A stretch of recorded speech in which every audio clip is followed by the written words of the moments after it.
예, 말씀은 베드로전서 1장 17절입니다.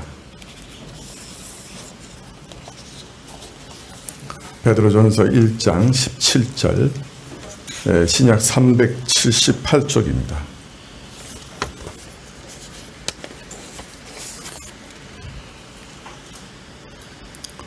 베드로전서 1장 17절입니다.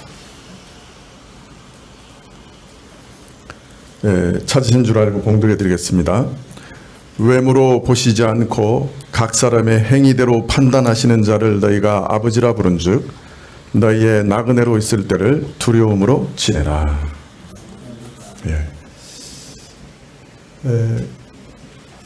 지난 몇 주간 동안 거룩이라는 주제로 말씀을 드렸습니다. 좀 어려운 주제라서 망설였습니다. 우리가 지금 예배도 이렇게 온라인으로 드리는 분들도 있고, 또 그 때문에 이렇게 한 번도 교회에 참석하지 못하신 분들도, 와보신 적이 없는 분들도 온라인 예배로 들어오시는 분들이 있다고 말씀을 들었어요. 예, 그래서 이 참 거룩이라는 주제가 너무 무거운 주제라서 꼭 이렇게 말씀을 드려야 될까 이렇게 망설였지만, 그래도 한 번은 살펴보는 것이 좋겠다, 그런 생각이 들어서 말씀을 드리게 됐습니다. 사실 거룩이라고 하는 하나님의 성품은 어떤 성품이냐,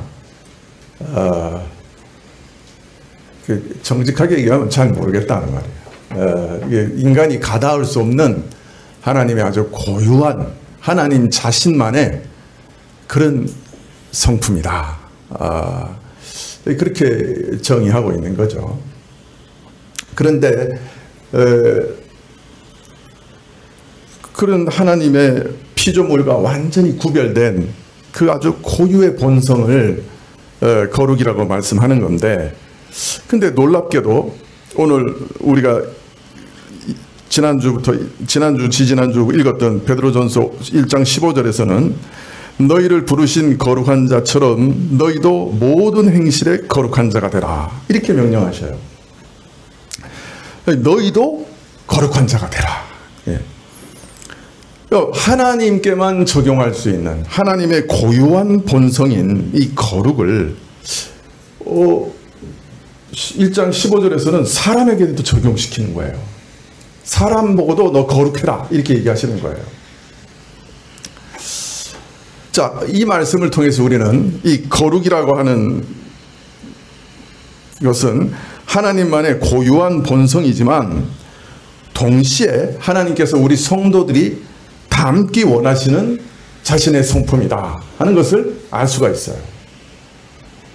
하나님의 아주 고유한 것인데 놀랍게도 우리 성도들도 닮았으면 좋겠다, 이렇게 하나님은 말씀하고 계시는 거죠. 이처럼 우리 믿는 자들이 거룩한 자가 되기를 하나님께서 원하시지만 우리는 좀 어떻습니까?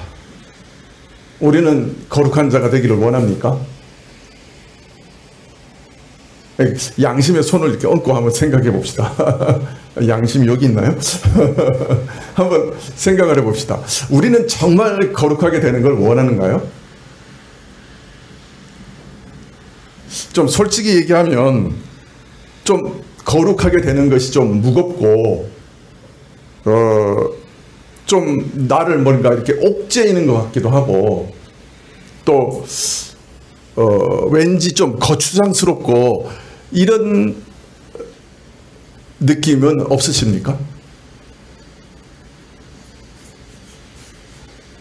시침이 뚝 있습니까? 자, 우리가 왜 하나님께서 이렇게 거룩하라 이렇게 말씀하시면 거기서 아멘 이렇게 나가야 되는데, 이거 뭔가 좀 무거운 것 같고 좀 거추장스러운 것 같고 나를 이렇게 막 이렇게 자유롭지 못하게 옥죄이는 것 같고, 이런 느낌이 왜 드는 걸까요? 그래서 사실 우리 옛사람의 정욕은, 우리가 남모르게 바라는 그 욕망들은 사실 이 거룩한 것들하고는 거리가 먼 것이에요. 아니, 좀 어긋나 있는 것이에요. 오히려 거룩한 것을 살며시 짓밟고 파괴하는 것들이에요. 그러니 거룩하라 하시는 말씀은 우리가 원하는 것, 우리가 그렇게 욕망하는 것을 방해하는, 이게 좀 뭔가 옥죄이고 거추장스러운 것으로 여겨지기 쉬운 것이죠. 그렇지만 신자들까지도 이렇게 느끼는 것은 우리에게 남아있는 타락한 성품 때문이에요. 우리 안에 성령께서 새롭게 만드신 새 사람은 오히려 거룩함을 사모해요. 거룩이 하나님의 성품이고 거룩해지는 것은 하나님을 닮아가는 것이니, 하나님의 성품을 닮아가는 것이니, 이 새 사람은 거룩하게 되는 것을 기뻐해요. 그래서 사실 신자에게는 이 두 가지 마음이 다 있어요. 거룩을 막 갈망하는, 소망하는 마음도 있고, 이거 거룩은 좀 뭔가 얽매이는 것 같고 힘든 것 같고 옥죄이는 것 같고, 이런 두 가지 마음이 다 있는 것이죠. 자, 그러나 이 하나님께서 이 사람에게 거룩하라고 하시는 말씀은 어떤 면에서는 큰 복이에요. 이건 처음 하나님께서 사람을 지으실 때도 마찬가지예요. 거룩은 하나님 형상으로 지음받은 인간의 아주 독특한 성품이었어요. 자, 하나님께서 우리 인간을 지으실 때 우리의 형상을 따라 짓자, 그러니까 하나님의 형상을 닮은 자로 만드셨어요. 자, 하나님 형상을 닮은 자로 만든다는 의미가 뭘까요? 하나님께서 인간의 겉모습을 똑같이 가지고 계셔서, 하나님도 눈도 계시고 코도 계시고 입도 계셔서 우리가 그 형상을 닮았다는 의미일까요? 아니죠. 하나님께서는 영이시잖아요. 그래서 하나님의 형상대로 지음받았다 할 때는 그 영적인 모습, 영적인 형상을 닮도록 지음받았다 하는 것을 의미합니다.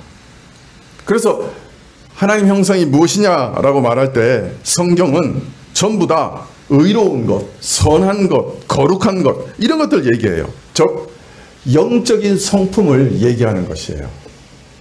그래서 우리는 하나님과 영적인 성품이 닮은 자로 창조된 거예요.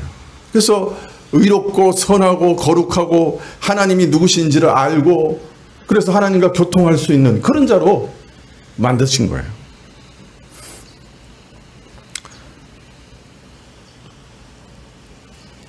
자, 이런 사람으로, 이런 영적 성품을 갖춘 하나님의 형상들로 우리를 만드셨다 하는 것은, 우리가 이게 제대로 된 눈으로, 우리 그 옛사람의 삐뚤어진 눈이 아니고, 정욕으로 삐뚤어진 눈이 아니고 제대로 된 시선으로 바라본다고 하면 이것보다 더 큰 복은 없죠. 감히 바랄 수 없는, 감당할 수 없는 고귀한 은총이다, 그렇게 말할 수 있습니다. 세상에 어떤 피조물에게 하나님을 닮게 하셨습니까? 하나님의 성품을 입히셨습니까? 하나님의 의롭고 선하고 거룩한 성품을 어느 피조물에게 주신 적이 있습니까?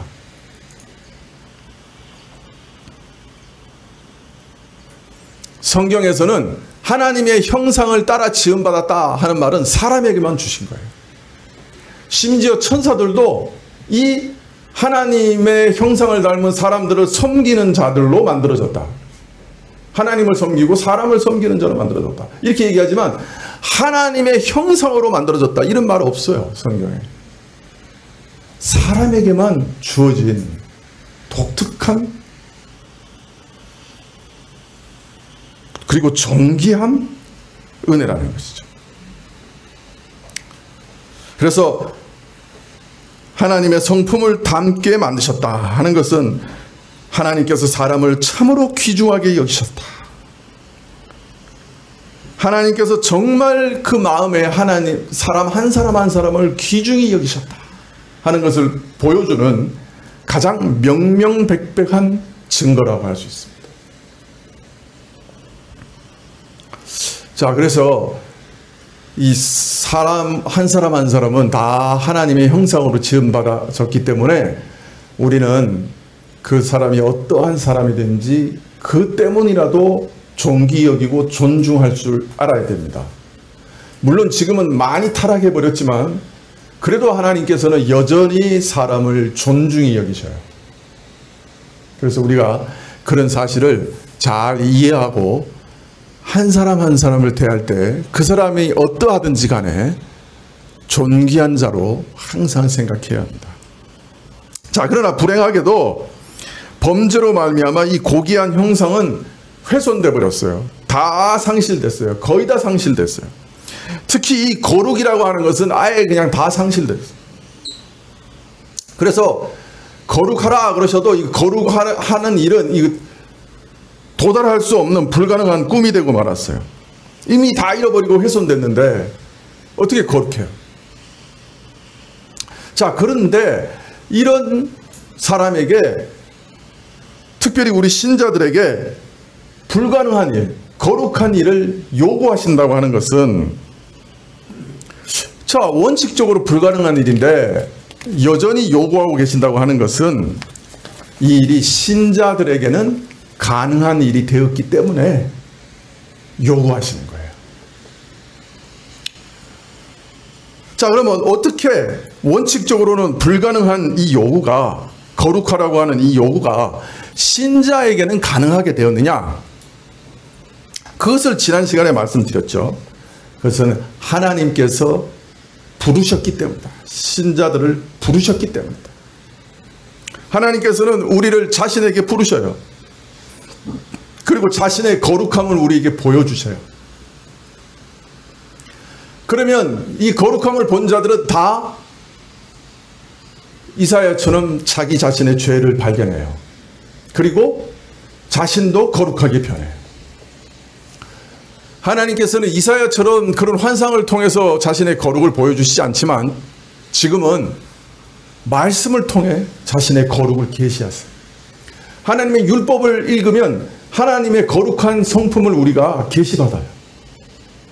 예수 그리스도의 삶과 말씀과 행위를 읽으면 거기서 우리는 하나님의 거룩하심을 계시받아요. 예수님의 그 놀라운 산상수훈을 들을 때 우리는 하나님의 그 아름다운 성품과 동시에 거룩하심을 계시받아요. 그러면 우리는 자기 자신의 죄를 발견해요. 그리고 그 거룩하신 예수님을 붙들어요. 예수님을 믿게 돼요. 그렇게 되면 우리는 모든 죄를 사함받고 또 예수님과 연합해서 예수님의 거룩을 선물로 받게 돼요. 마치 예수님의 의를 선물로 받는 것처럼 거룩도 선물로 받게 돼요. 그래서 신자는 새 사람이 돼요. 새 마음을 얻어요. 죄에서 종로로 됐던 옛사람이 이제 죽고 새 사람으로 거듭나게 돼요. 종되었던 옛사람에서부터 완전히 벗어나게 돼요. 이전에는 죄의 노예였는데 이제는 자유인이 돼요. 그래서 죄를 짓지 않을 수 있게 돼요. 그래서 이것을 확정적 성화라 그렇게 얘기해요. 신학적으로. 그래서 신자는 예수님을 믿는 순간부터 이런 근본적인 변화를 받고 이런 거룩한 지위를 얻고 의롭다 하심을 받아요. 그래서 새로운 마음을 받아 죄와 싸우기 시작해요. 자, 그러나 동시에 우리 신자는 아직 우리 안에 남아있는 죄들을 하나하나 벗어버려야 해요. 벗어나는 일이 필요해요. 남아있는 죄들을 멸하고 점점 더 거룩하게 변해야 돼요. 이것을 점진적 성화라고 하는데요.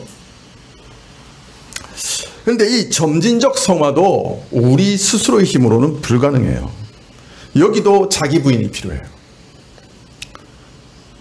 자, 그래서 하나님의 거룩하심 같이 너희도 거룩하라 하시는 이 명령은 사실 명령과 요구의 형식을 가지고 있지만 본질은 죄인에게 불가능한 이 거룩을 하나님께서 친히 은혜로 우리에게서 이루어 가시겠다고 하는 약속이기도 해요. 자, 이 어거스틴이 아주 잘 설파했는데 하나님께서 우리에게 명령하시는 것은 우리가 들으면 이거 내가 할 수 있으니까 하나님께서 이렇게 명령하신다 이렇게 오해하기 쉽지만 어거스틴은 뭐라고 얘기하냐면 그건 하나님이 그 명령을 우리 안에서 이루어 주시겠다고 하는 약속이기도 하다. 왜? 할 수 없는 자에게 명령하신다고 하는 거는 내가 할 수 있으면 이거 내가 할 수 있으니까 이렇게 명령하시는 거다 이렇게 생각할 수 있지만 할 수 없는데 명령하신다고 하는 것은 뭘 의미하는 거예요? 하나님이 그 일을 하시겠다는 약속이기도 하다는 거예요. 그게 어거스틴이 얘기해요. 예. 그러니까 하나님 모든 계명이 사실 그래요. 근데 특별히 거룩이라고 하는 것은 도무지 우리가 그죠? 가다할 수 없는 건데 하나님께서 거룩하라 이렇게 명령하셨다고 하는 것은 하나님께서 우리 안에 거룩을 만들어 내시겠다고 하는 약속이기도 하다는 거예요.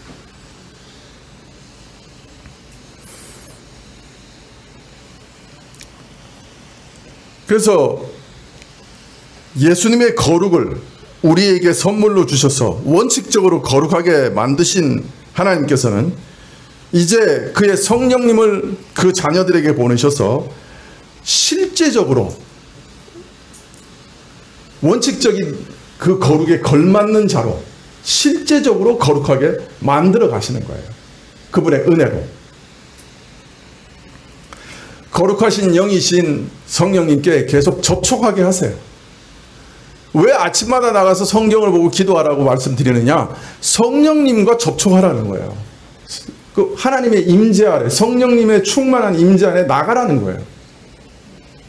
그 기계적으로 나가서 그냥 지난주도 말씀드렸지만 말씀 읽고 그냥 뭐 기도하는 것 습관적으로 기계적으로 그게 아니라 성령의 임재를 체험하기 위한 목적으로 성경을 읽고 기도하라는 거예요. 아버지라고 부를 때 하나님 아버지가 내 앞에 계신 것을 믿고 그 아버지를 바라봐야 돼. 그리고 그 임재를 자꾸 경험해야 돼.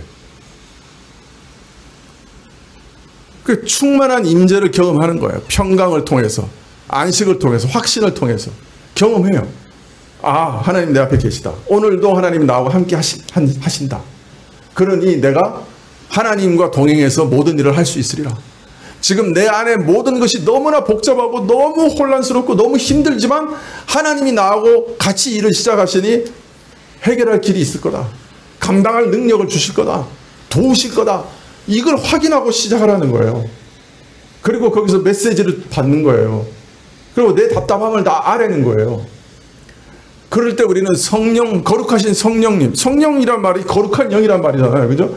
거룩한 성령님을 접하는 거예요. 만나는 거예요.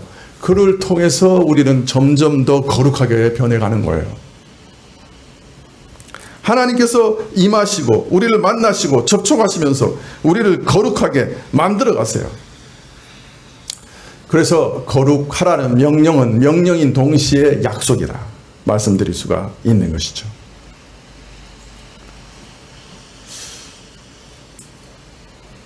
우리로서는 불가능한 이 일을 성령께서 친히 이루어 가시는 것을 우리는 믿음으로 동참해요. 믿는 거예요. 성령의 인도하심을 의지하는 거예요. 따라가는 거예요. 그러나 따라간다 할 때는 내가 자원해서 간다는 의미가 들어있어요. 나도 그 일에 동참하는 거예요. 자, 그런데 이처럼 모든 행실에서 거룩한 자가 되어갈 때, 성화의 일을 이루어갈 때 주의할 점이 있어요.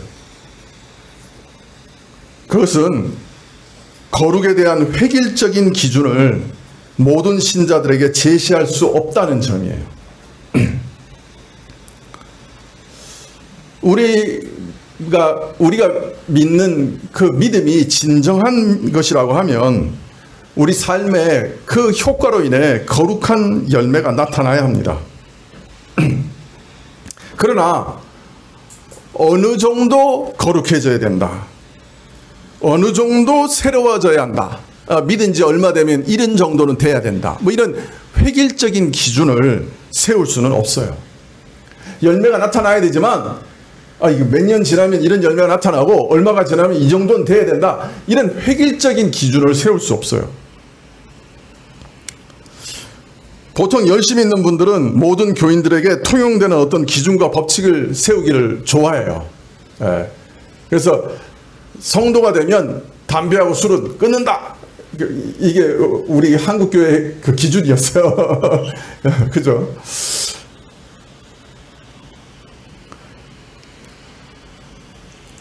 그러나 신자라면 이 정도는 돼야지, 이 정도는 해야지, 이렇게 얘기할 수 없어요. 왜냐하면 교인들이 우리가 경험하는 이 성화의 현실은 어떤 공식과 이론으로 깔끔하게 정리될 수 없을 정도로 복잡해요. 그러니까 각 사람이 다 달라요. 각 사람이 다 달라요. 네, 최 장로님이 최근에 재현이하고 만든 그 유튜브 영상을 봤는데, 한 아이가 태어나면 하나의 새로운 학교가 시작된다 그랬잖아요. 하나님 학교에서 성화를 시작한 성도들도 다 마찬가지예요. 학교마다 다 달라요. 일률적으로 커리큘럼을 정할 수가 없어요. 아이를 양육하는 것뿐만 아니라 우리가 성화되는 것에도 똑같은 원리가 적용이 돼요.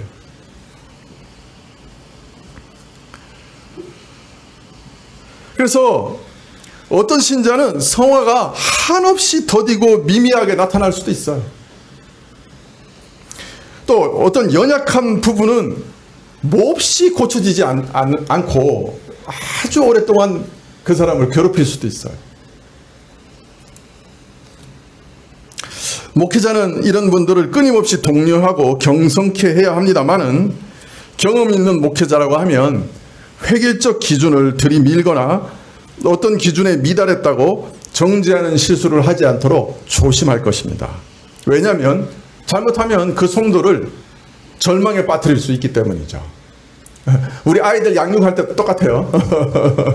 획일적인 기준을 막 적용하면 아이들을 낭망하게 하기 쉽죠. 또한 교인들의 성화를 상대평가하지도 말아야 돼요. 어떤 교인이 예수 믿고 하루에 10번씩 성질 부리던 것을 한두 번으로 줄였다. 그러면 원래 성격이 느긋하여 웬만해서는 성질을 내지 않는 교인에 비하면 아주 형편없는 수준으로 보일 거예요. 그죠? 10년 가도 화내거나 그러지 않는 성도가 있는데 하루에 2번씩 화내고 1번씩 화낸다 그러면, 그죠? 그 수준은 형편없는 거잖아요. 그러나 그 사람의 예전 모습에 비하면 어때요? 하루에 10번씩 화냈는데, 예? 엄청 변한 거잖아요. 놀랍게 변한 거죠. 이거 다른 사람 얘기하는 거 아니에요. 제 얘기하는 거예요. 남이 보기에는 이 미미한 변화인 것 같지만 이 자신에게는 위대한 변화죠. 그렇잖아요. 물론 아직도 아내는 그것 때문에 불평불만하지만, 그러나 우리는 다른 성도들의 성화에 대해서 그래서 잣대를 일률적으로 들이대거나, 아니면 누구와 비교해서 누구는 믿은 다음에 이렇게 잘 변했는데 당신은 어떻게 그렇소? 라고 비교해서도 안 되는 것이에요. 예, 이 성화는 굉장히 신비로워요. 예. 그리고 어떤 때는 그 해결되지 않는 몇몇 죄 때문에 깊이 자신이 얼마나 그 죄인인가를 깨닫게 돼요. 아주 깊이 깨닫게 돼요. 그래서 어떤 면에서는 하나님께서 조금 이렇게 순간에 해결하실 수 있는데 그 문제를 계속 내버려 두실 때가 있어요. 그 웨스트민스터 신앙 고백에서 아예 그렇게 고백하고 있어요. 그렇게 하실 때가 있다고. 성화가. 그런데 그것은 우리 자신이 원래 얼마나 깊이 타락한 자인가 하는 것을 깨닫게 하시기 위한 하나님의 일단의 은총이다. 이렇게도 얘기한다고요. 그런 사람은 겸손하죠. 나 같은 죄인도 계속 하나님이 용서하시는데, 다른 사람 보면, 저 사람도 나와 똑같네. 이러면서 용서가 쉽죠. 그리고 자신이 그처럼 하나님 앞에서 예수 그리스도 외에는 정말 소망이 없구나. 예수님을 내가 날마다 의지해야 되는구나 하는 것을 깊이 깨닫죠. 그래서 어떤 경우에는 이 성화가 굉장히 신비롭기 때문에 아주 다양해요. 그리고 아주 어떤 경우에는 정말 낭망할 정도로 40년이 지났는데도 안 고쳐지는 그런 것들도 있을 수 있어요. 그런데 어느 날 갑자기 변해요. 은총을 받는 순간에 변해요. 그래서 요새 제 아내보다 제가 화를 덜 내요. 확실해요. 제 아내가 저보다 더 화를 많이 내요. 빈도수를 보면. 할렐루야 하면 안 되죠. 예.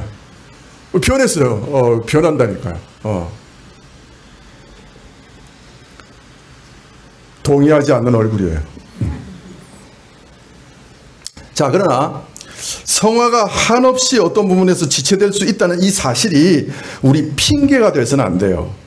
왜냐하면 오늘 이 땅에서 하나님의 거룩하심을 닮으려고 우리가 힘써야 할 또 다른 이유를 17절에 밝히고 계시기 때문에 그래요. 17절에 이렇게 얘기하세요. 외모로 보시지 않고 각 사람의 행위대로 판단하시는 자를 너희가 아버지라 부른즉 너희 나그네로 있을 때를 두려움으로 지내라. 먼저 외모로 보시지 않고 행위대로 판단하시는 분이다. 그분을 우리가 아버지라고 부른다. 이 사실을 기억하라.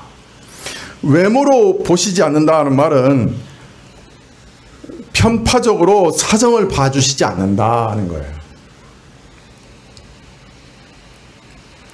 대충 적당히 눈 감아주고 넘어가시는 분이 아니다라고 말씀하시는 거예요.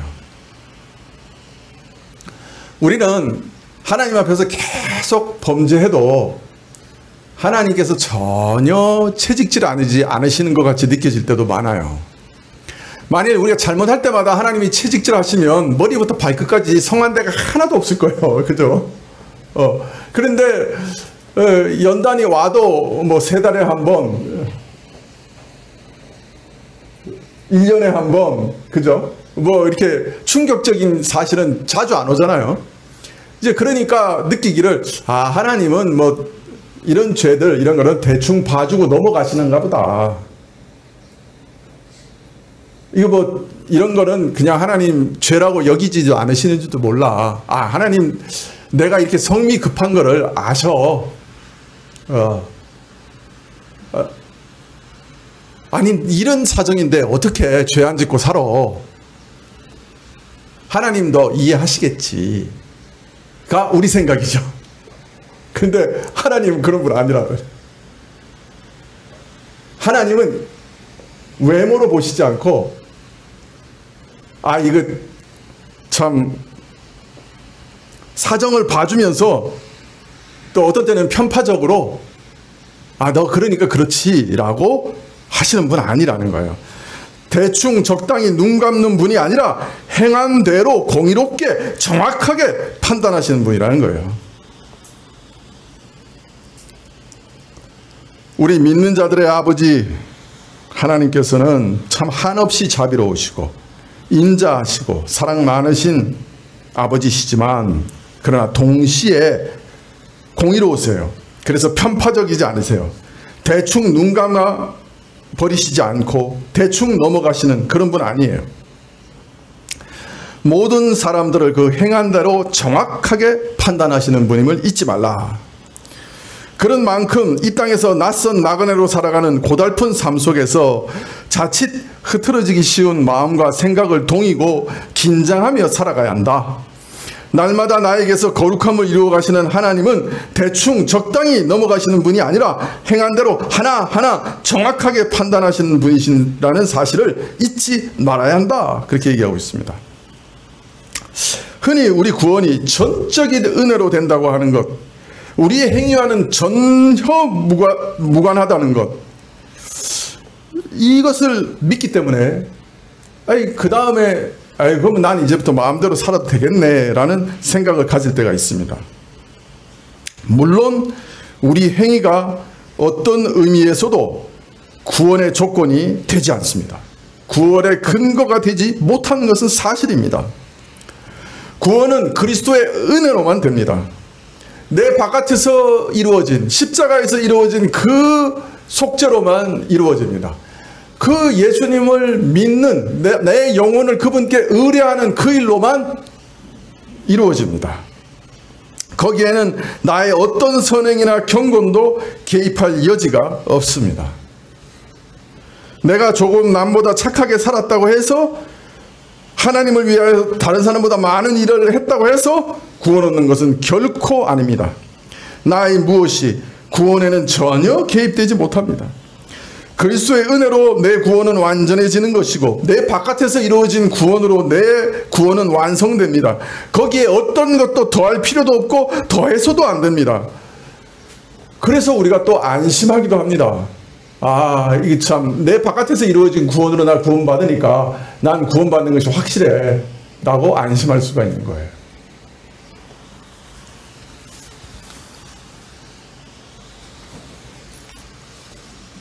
옷을 좀 벗고하겠습니다. 자, 그러나 그렇다고 해서 신자의 의롭고 거룩한 삶이 무의미하고 무가치한 것은 아니에요. 비록 구원을 얻기 위해 필요한 조건이나 근거는 아니지만, 신자의 거룩한 삶은 신자에게, 구원받은 자에게 반드시 나타날 결과예요. 열매예요. 밥을 맛있게 먹고 가득 먹었는데 배가 전혀 부르지 않고 여전히 배고프다. 그거 둘 중에 하나야. 밥을 꿈에서 먹었든지, 그러니까 진짜로는 안 먹은 거예요. 아니면 몸에 이상이 있어서 신호가 전달이 잘못되든지, 뭔가 고장난 거예요. 믿는다고 하는데 거룩이라고 하는 결과가 안 나타난다. 뭔가 고장난 거예요. 아예 믿질 않든지, 아니면 그 믿음에 뭔가 고장이 있는 거예요.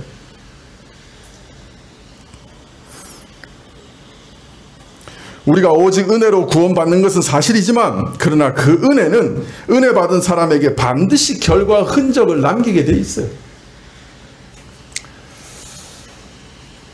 더욱이 조금 전에 말씀드리기를, 하나님께서 우리 죄인의 연약함을 친히 짐지시되 거룩할 수 없는 우리에게 거룩함을 친히 이루어 주신다고 하시고, 또 거룩이 우리 안에 이루어지는 일이 경우에 따라서는 또 어떤 부분에서는 매우 더디고 미미할 수 있다고 말씀드렸기 때문에, 자칫 거룩을 이루는 이 일을 소홀히 여기거나 가볍게 여기고 무책임하게 생각할 수도 있어요. 자, 나로서는 불가능한 일이니 하나님께서 이루어 주실 것이니 내가 개입할 필요도 없고 내가 할 일은 없는 거 아니냐, 내가 가만히 있어도 되는 거 아니냐, 이렇게 오해할 수 있는 거예요.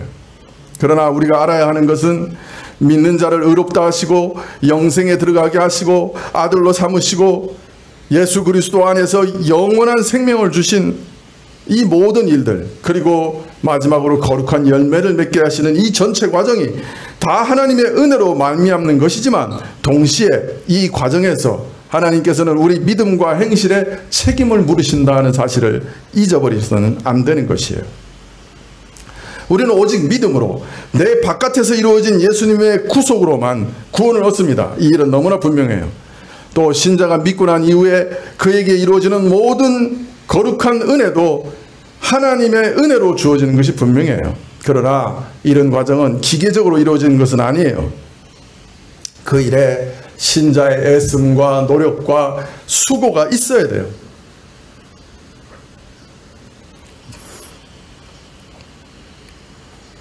하나님을 자꾸 만나려고 하는 애씀이 있어야 돼요. 아침에 일어나고 아니면 자기 전에 기도하고 말씀을 보는 그런 노력들이 있어야 돼요. 순종하는 일이 있어야 돼요. 내가 순종하는 거예요. 그리고 그 행실에 대해 책임지는 방식으로 이런 일들이 다 이루어지는 거예요. 그래서 오늘 베드로는 하나님 아버지는 각 사람의 행위대로 판단하시는 분이시다고 말씀하시는 거예요. 먼저 이 판단하신다는 말씀은, 첫째, 하나님께서 우리 모든 행위를 하나도 남김없이 보고 계신다는 뜻이에요. 판단하시기 위해서는 먼저 보셔야 돼요. 그죠? 참 요즘은 길거리나 건물 안에서나 CCTV에 설치하지 않은 곳이 없어요. 그래서 나의 거동이 모두 찍힙니다. 심지어 차에서 얘기하는 것도 블랙박스에다 녹음돼요. 우리는 도처에서 목격당하고 도청당하는 세상에서 살고 있죠. 그렇지만 내가 방에 혼자 있으면 집안 식구에게서도 목격당하지 않을 수 있어요. 보는 사람이 있으면 부끄러워서 할 수 없는 일도 할 수 있지요. 그런데 하나님은 이처럼 목격자가 없는 공간에서도 우리를 보고 계세요. 또 우리 행동은 목격되고 우리 말은 도청되어도 우리 생각은 완벽하게 숨길 수 있어요. 이것이 우리 인간이 누리는 놀라운 자유요, 생각의 권리죠.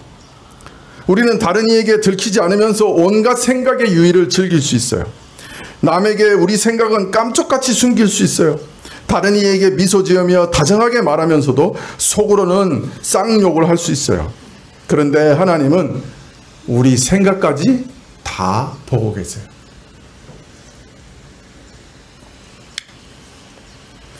우리 인간의 모든 것, 추악하고 음란한 생각까지 꿰뚫어 보시는 이 하나님을 인간은 감당할 수가 없어요.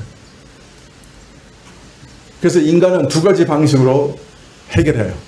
첫 번째는 하나님을 우리 의식 세계에서 지워버리는 거예요. 어떻게든 지워버려요.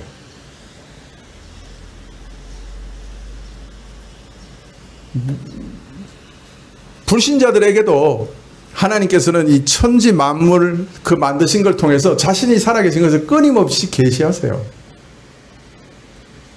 하나님이 계시다. 어떤 신이 계시다. 신이 나를 보고 계시다. 하는 것이 끊임없이 의식되도록 하나님께서 지금도 역사하고 계세요. 그래서 이 세상 사람들도요, 갑자기 나쁜 짓 하고 살다가 어떤 큰일을 당하잖아요. 그럼 어떻게 생각해요? 아이쿠, 내가 천벌 받았다. 이런 생각해요. 무슨 어려운 일 생기면 두 가지 중에 하나예요. 아이쿠 어머니, 아니면 아이쿠 하나님. 그죠? 자기는 의식 못하더라도 하나님이 나를 지금 보고 계셔 하는 것을 모든 사람이 사실은 의식하고 있는 거예요. 그런데 그거 의식하고는 못 살아요. 사람이. 물론 생각까지 꿰뚫어 보신다는 것까지는 생각 못한다 할지라도 하나님이 나를 계속 쳐다보고 계시다고 하는 거 보면 생각하면 못 사는 거예요. 그럼 어떻게 해? 자기 의식 속에서 하나님을 의지적으로 죽여버리는 거예요. 의식 속에서 지워버리는 거예요. 대표적인 사람이 누구냐? 니체라는 사람이에요. 니체가 그 목사님 아들이에요. 그런데 신은 죽었다 그러고 나왔어요. 그 말의 의미가 뭐냐면 이렇게 생각까지 다 보고 계시는 하나님은 인간이 감당할 수 없다는 거예요. 인간이 살려면 신을 죽여야 된다. 그래서 신을 죽이지 못하니까 자기 의식 속에서 죽여버리는 거예요. 그래서 신자들도 그래도 불신자들은 정직하기라도 해. 니체는 이거는 도저히 감당 못하니까 이런 신은 죽여야 돼. 이렇게 나왔지만 신자들은 믿는다고 하면서 어떻게 하냐면 의식 속에서 지워버려요. 하나님께서 나를 지금 보고 계시다고 하는 것을 의식 속에서 지워버리려고 해요. 두 번째는 우상을 만들어요. 하나님께서 항상 나를 토닥여 주시고 위로하시고 응석을 다 받아주시고 죄는 슬쩍 눈 감아주시는 그 마음 좋으신 신이야. 그래서 설교자에게 이 부담감, 죄책감을 느끼게 하는 그런 설교하지 말고 위로와 평안을 안겨주는 그런 하나님을 전해달라고 요구합니다. 우상을 요구하는 거예요. 그러나 우리 인간이 어떻게 반응하든 우리 하나님은 불꽃 같은 눈으로 우리 모든 것을 여전히 감찰하시는 하나님입니다. 그리고 모든 것을 선악간에 판단하십니다. 이것은 성경이 명백하게 가르치십니다. 이 하나님 앞에서 정직하게 살아가는 것이 지혜로운 일입니다. 사실은. 자, 둘째로 정직하게 살아가면 매일 회개해야 되겠죠. 그죠? 자기 생각까지 회개해야 되겠죠. 자, 둘째로 우리 아버지 하나님은 각 사람의 행위대로 판단하시는 분이시다 하는 이 말씀은 아버지로서 이 땅에서 자녀들을 징계하시는 분이시다는 말이에요. 심판, 판단하시는 분. 우리 아버지 하나님은 자녀들이 망가지는 것을 보시지 못해요. 죄로 더럽혀지는 것을 사실은 보시지 못해요. 그래서 열심으로 우리를 징계하셔서 바로잡으시려고 해요. 그래서 히브리서 12장 6절에 보면 주께서 그 사랑하는 자를 징계하시고 그 받으시는 아들마다 채찍질하신다 이렇게 얘기하세요. 하나님께서는 우리 인생의 갖가지 고난과 고통의 채찍을 통해 우리를 바로잡으시는 분이에요. 사실은 우리가 잘 느끼지 못해서 그렇지 굉장히 다양한 방면으로 우리를 징계하고 계세요. 지금도. 근데 그걸 잘 못 느껴서 진짜 세게 맞아야 아이고 이거 징계구나 이렇게 생각하는 게 우리의 병통이에요. 사실은. 이게 작은 일에도 하나님의 징계를 발견할 수 있으면 빨리빨리 회개할 수 있어요.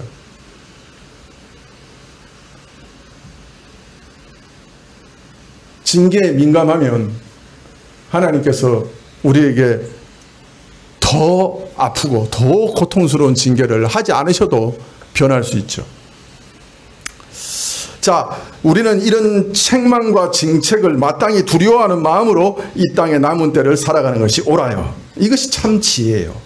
마지막으로 하나님께서 각 사람의 행위대로 판단하신다는 말씀은 마지막 심판날 우리가 이 땅에서 행한 모든 삶에 대해 책임을 진다는 말이에요. 어떻게 책임을 지느냐? 고린도전서 3장 12절 이하에 보면 모든 성도들은 예수 그리스도라고 하는 터 위에 자기 인생을 집 짓는 듯이 지어간다고 얘기해요. 그런데 어떤 사람은 나무나 풀과 지푸라기로 짓고 어떤 사람은 금과 은과 보석으로 짓는다. 그래서 그 공적이 나타나는 날이 있는데 불이 지나가요. 그리고 나무와 풀과 지푸라기로 지은 것은 다 타버리고 금과 은과 보석으로 지은 것은 영원히 남는다. 그래서 상으로 남게 된다. 이렇게 말씀하세요. 공적이라고까지 얘기하세요. 남아요. 뭐가. 그런데 어떤 사람 인생은 다 타버려요. 허영심으로 세속적인 것, 인간적인 것, 그거 다 타버려요. 세속적인 욕망과 동기에서 행한 것 다 타버려요. 그래서 어떤 경우에는 다 타버려서 정말 아무것도 안 남아서 벌거벗은 자처럼 구원을 얻게 될 것이다. 이렇게 얘기하셔요. 근데 어떤 자들은 금과 은과 보석으로 지은 집이 남아서 상으로 얻게 될 것이다. 이게 어떤 현상인지 우리는 모르죠. 이것도 비유니까. 그러나 분명히 우리 삶의 판단을 받고 마지막 날 우리가 행한 것을 우리 입으로 직고하게 될 것이고 또 그것에 대한 가치가 영원히 남게 될 것이다 라고 말씀하세요. 그래서 우리는 이런 일종의 불의 심판을 받게 됩니다. 자, 그러니 우리가 어떻게 살아야 되겠어요? 여러분 혹시 이병규라는 선수 아세요? 야구 선수? 조금 오래돼. 지금은 이제 LG인가 어디 그 투수 코치예요. 네. 근데 이분이 39의 나이에 진짜 할아버지죠. 야구 선수로는 39의 나이에 골든글러브 시상식에서 지명타자 부분에 수상을 했어요. 다른 말로 하면 타격왕이야. 타격을 잘하는 사람이야. 그해 39에 그의 타격왕이 된 거예요.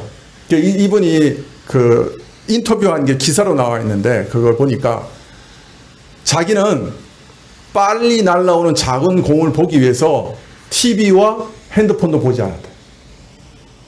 눈을 보호하기 위해서. TV도 안 보고 핸드폰도 안 봤다. 그래 눈을 보호해서 빨리 날아오는 작은 공을 끝까지 추적했다는 거예요. 제가 그 기사를 보고 이렇게 충격을 받았어요. 아니 요새 TV 안 보고 핸드폰 안 보고 어떻게 살아? 목사도 이게 타이핑 치면서 컴퓨터를 하도 오래 들여다보고 있으니까 내가 이거 눈 나빠지면 어떡하지? 언제 이거까지 이거 타이핑을 칠 수 있을까? 이거 걱정한단 말이에요. 그러면서도 또 작은 핸드폰 글씨 보고 그냥 뭐 뉴스 보고 막 이러고 걱정하면서 보고 있는데 이 야구 선수는 공을 치기 위해서 TV도 안 보고 핸드폰도 안 봤어.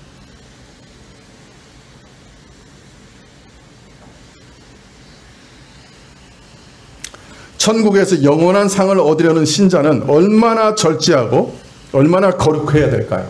이 일에 얼마나 초점을 맞추며 살아야 될까요? 야구 선수가 텔레비전하고 핸드폰도 안 보는데 자신의 일을 위해서. 어떻습니까, 여러분?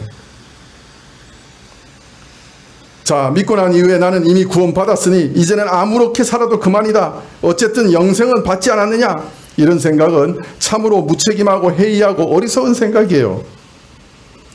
믿는 자라도 하나님 앞에 책임진다고 하는 사실을 꼭 기억하고 자신이 죄악을 발견하면 반드시 통회하고 회개해야 돼요. 하나님께서 죄를 씻는 그 정결한 은혜를 구해야 돼요. 그 정결한 은혜는 어떤 면에서는 지금 불이 지나가는 건지도 몰라요. 다 태워버리는지도 몰라요. 잘못되고 악한 것 다 청소해버리는 건지도 몰라요. 미리미리 다 청소하는 거예요. 그리고 거룩에 힘쓰라고 하는 하나님 말씀에 순종해 가서 순종하면서 날마다 모든 일이 거룩해져 가야 돼요.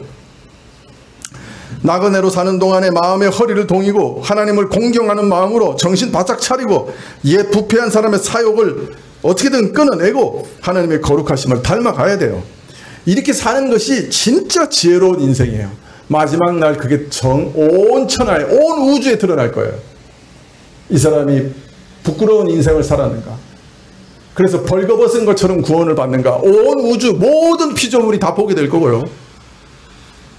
이 사람이 정말 이 땅에서 지혜로운 인생을 살았는가, 그래서 거룩을 추구하고 금과 은과 보석같이 영원히 남는 그런 남는 장사를 한 그런 신장가 하는 것이 모든 피조물, 하나님과 예수님뿐만 아니라 모든 피조물, 나와 다른 모든 사람들이 아는, 천사까지 아는 그런 날이 올 거라고요. 그날 지혜로운 인생을 사신 분들로 여러분들이 다 드러나시기를, 저도 그런 날에 지혜로운 인생을 산 자로 드러나게 되기를 기도합니다. 기도하시겠습니다.